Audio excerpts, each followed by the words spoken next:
ನಮಸ್ಕಾರ ಮೇಡಮ್. ನಾನು ನಮಸ್ಕಾರ. ಮಾರ್ಕೆಟಿಂಗ್ ಸೆನ್ಸಸ್ ತೊಗೊಳೋದಕ್ಕೋಸ್ಕರ ಬಂದಿದ್ದೀನಿ. ಓಕೆ. ನೀವು ಶಿಲ್ಪಾ ತಾನೇ? ಹೌದು. ನೀವು ಪ್ರಭಾಕರ? ಹೌದು, ಪ್ರಭಾಕರೇ. ಹೇಗಿದ್ಯಾ? ಚೆನ್ನಾಗಿದ್ಯಾ? ಚೆನ್ನಾಗಿದ್ದೀನೋ, ನೀನ್ ಹೇಗಿದ್ಯಾ? ನಾನು ಚೆನ್ನಾಗಿದ್ದೀನಿ. ಯಾಕ್ ಹೊರಗ್ ನಿಂತ್ಕೋತ್ಯಾ? ಒಳಗ್ ಬಾ, ಕೂತ್ಕೊಳ್ಳೋ. ಹ್ಮ್. ನಿನ್ ಮನೆ ನೋಡೋದಕ್ಕೆ ನಿಜವಾಗ್ಲೂ ತುಂಬಾ ಚೆನ್ನಾಗಿದೆ ಶಿಲ್ಪಾ. Thank you. ಆಮೇಲೆ ಏನ್ ಸಮಾಚಾರ? ಹೇಳೋ ಅಷ್ಟು ಏನಿಲ್ಲ ಕಣೋ. ನಮ್ ಬ್ಯಾಚ್ ಅಲ್ಲಿರೋರು ಯಾರನ್ನ ನೋಡ್ದಾ? ಇಲ್ವೋ, ನೀನ್ ನೋಡಿದ್ಯಾ?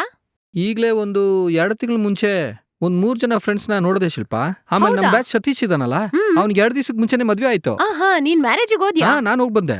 ಓಕೆ, ಮದ್ವೆ ಎಲ್ಲ ಹೇಗ್ ನಡೀತು? Grand ಅದಿರ್ಲಿ, ಆಗಿತ್ತಾ? ನಿನ್ ಜೊತೆನೆ ಯಾವಾಗ್ ನೋಡಿದ್ರು ಒಂದು ಗುಂಡು ಒಂದು ಹುಡುಗಿ ಸುತ್ತಾ ಇದ್ಲಲ್ಲ, ಹೌದು. ಅವಳ ಹೆಸರು ಕೂಡ ಸೌಂದರ್ಯ ಕಣೋ. ಸೌಂದರ್ಯ. ಹ್ಮ್, ಸೌಂದರ್ಯ ಹೇಗಿದ್ದಾಳೆ? ಚೆನ್ನಾಗಿದ್ದಾಳೆ. ಓಕೆ. ಅವಳಿಗೆ ಹೋದ್ ತಿಂಗಳೇ ಮದ್ವೆ ಆಯ್ತು. ಓ ಹೌದಾ? ಹ್ಮ್. ಹ್ಮ್. ಮತ್ತೆ ನಿನಗೆ ಮದ್ವೆ ಆಯ್ತಾ? ಆಯ್ತು ಶಿಲ್ಪಾ.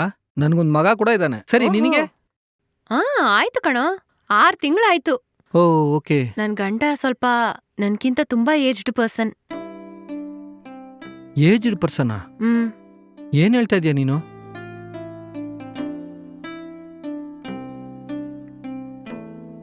ಇವ್ರೇ ನನ್ನ ಹಸ್ಬೆಂಡು.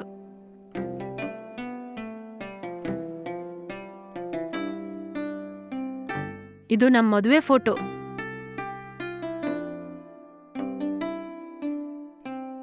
ಇವ್ರು ನೋಡಿದ್ರೆ ಏಜ್ ಆಗಿರೋ ತರ ಕಾಣಿಸ್ತಾ ಇಲ್ಲ, ತುಂಬಾ ಏಜ್ ಆಗಿರೋ ತರ ಕಾಣಿಸ್ತಾ ಇದಾರೆ ಶಿಲ್ಪಾ. ನಿನಗೆ ಗೊತ್ತಿದೆ ಅಲ್ಲ ನಮ್ ಮನೆ ಜನರ ಬಗ್ಗೆ. ಅವ್ರ ಮಾತು ನನ್ನಿಂದ ಮೀರಕ್ಕಾಗಿಲ್ಲ. ಆ, ನನ್ಕಿಂತ ಜಾಸ್ತಿ ವಯಸ್ಸಾದವ್ರನ್ನ ಮದುವೆ ಮಾಡ್ಕೊಂಡಿದ್ದು ತಪ್ಪಾಗೋಯ್ತು ಕಣೋ. ಹೌದಾ? ಯಾಕೆ, ಏನಾಯ್ತು?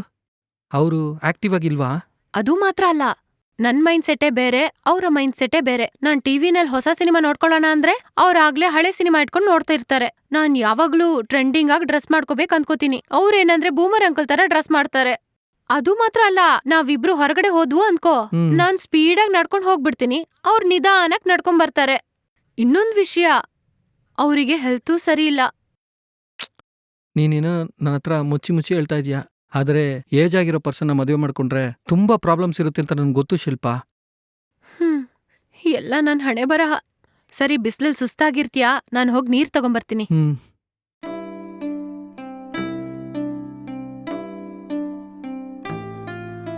ತಗೋ ಕುಡಿ. ಬೇರೇನ್ ವಿಷಯ? ಬೇರೇನ್ ವಿಶೇಷ? ನೀನೇ ಏನಾದ್ರಿದ್ರೆ ಹೇಳು. ನಮ್ ಜೊತೆ ಓದಿರೋ ಹುಡುಗರು ಯಾರಾದ್ರೂ ನೀನು ನೋಡಕ್ ಮನೆಗ್ ಬರ್ತಾರಾ? ಯಾರು ಬರಲ್ಲ. ಮತ್ತೆ ನಿನ್ ಬಗ್ಗೆ ಹೇಳು.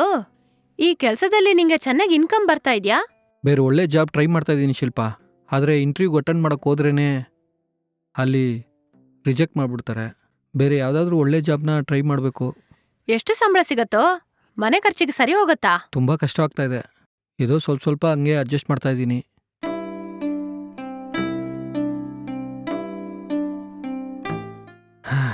ಸರಿ ಶಿಲ್ಪಾ, ನನಗೆ ಟೈಮ್ ಆಗ್ತಾ ಇದೆ. ನಿನಗೇನಾದ್ರೂ ಹೆಲ್ಪ್ ಬೇಕಾದ್ರೆ ನನ್ನ ಹತ್ರ ಕೇಳು. ಇಲ್ಲಿ ನಂಗೆ ಯಾವ ತೊಂದ್ರೆನೂ ಇಲ್ಲ, ನಂಗೆ ಬೇಕಾದೆಲ್ಲ ಇಲ್ಲಿದೆ. ನಾನು ಹೇಳಿದ್ದು ಅದಲ್ಲ, ಬೇರೆ ಏನಾದ್ರೂ ಹೆಲ್ಪ್ ಬೇಕಾದ್ರೆ ನನ್ನ ಹತ್ರ ಕೇಳು, ನಾನು ಮಾಡ್ತೀನಿ. ಮಗನೇ, ನೀನ್ ಯಾಕೆ ಈ ತರ ಕೇಳ್ತಾ ಇದೀಯ ಅಂತ ಚೆನ್ನಾಗ್ ಗೊತ್ತಾಯ್ತು. ಅವರು ಏಜ್ಡ್ ಪರ್ಸನ್ ಆಗಿರೋದ್ರಿಂದ ತಾನೇ ಈ ತರ ಮಾತಾಡ್ತಾ ಇದ್ಯಾ. ನನಗೆ ಯಾವ ಹೆಲ್ಪ್ ಬೇಕಾಗಿಲ್ಲ, ನೀನ್ ಮೊದ್ಲು ಇಲ್ಲಿಂದ ಹೊರಡು.